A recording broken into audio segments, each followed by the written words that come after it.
Lil Wayne, I said this on a previous podcast, texted me. He said, hey, can you connect me with Ja? Because I could help him.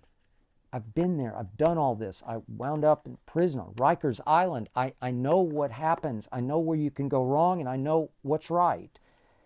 I said, I'll try. And I reached out to Ja. Would you sit with Lil Wayne? Would you talk with Lil Wayne? Wayne would fly to him. He'd fly to Memphis in a heartbeat. Tonight, Wayne would private plane it and go right to Memphis if he thought he could save a career and a soul. I got nothing back from Ja. Didn't expect anything back.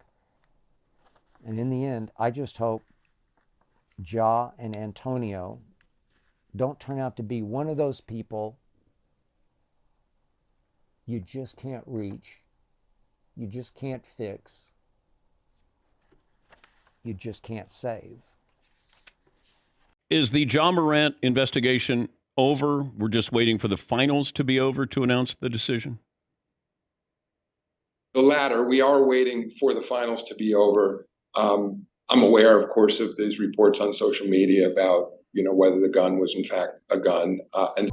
It's Brice Davis on the check-in, and we got Skip Bayless on the Skip Bayless show, where he mentions that Ja Morant's camp denied mentorship from Lil Wayne, which I do personally think that this would help Ja Morant in the situation. I think at this point, Ja needs all the help he can get.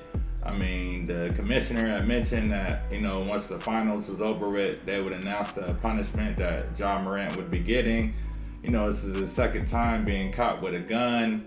And, what makes it worse is on the second time, he tried to say that it was a toy gun.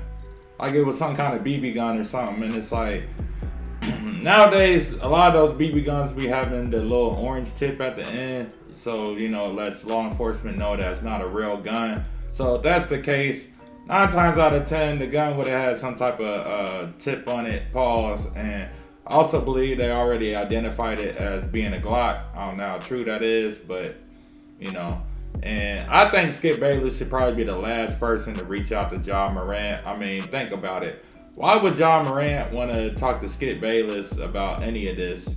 I know that he's reaching out on behalf of Lil Wayne, but think about it. If Ja Morant would have responded and be like, yeah, I want to talk to Lil Wayne and I want his help or whatever, you don't think Skip is going to know every detail and report every detail on television, on his show? Think about it.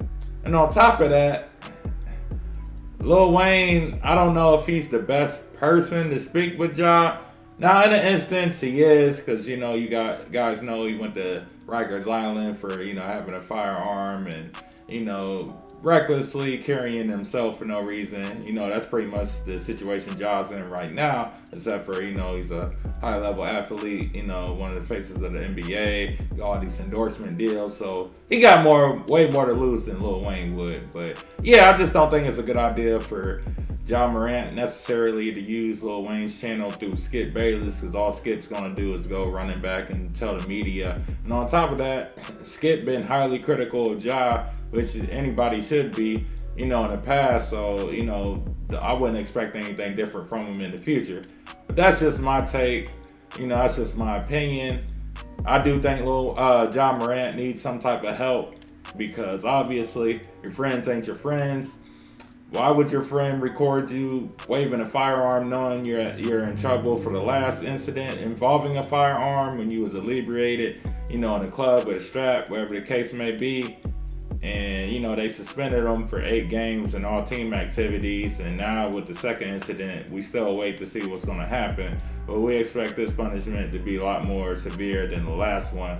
But also, think about it. If I'm your friend, why would I allow you to wave a firearm knowing that you're in trouble for the last incident, knowing you losing money from the last incident? And don't sound like a friend to me. But at the same time, it be them same dudes that you got around you. I call them yes men. They scared to lose their position, so they don't want to do anything that could, make Ja mad or, Imagine if dude was like, hey, yo, Ja, I don't think it's a good idea that you should wave a firearm. I mean, maybe Ja would have got mad and replaced him, removed him, so be it, so what? But, hey, what would have happened? who knows, a couple months later, hey, yo, I know I was mad at you for telling me not to wave a gun and, you know, record me, but, you know, now I'm caught again. I just remember what you said about, hey, yo, you shouldn't have been doing that, and we got into a fight over it. Like, I'd rather go out like that than, you know, just egging them on and recording them. Like, and I'm not saying that Ja told him to record them. I don't think he did at all. I'm just saying, like, there's some type of energy around that where they was encouraging each other. But anyway, let me know how y'all feel about it in the comments. And of course, if you like the video, make sure you like and subscribe.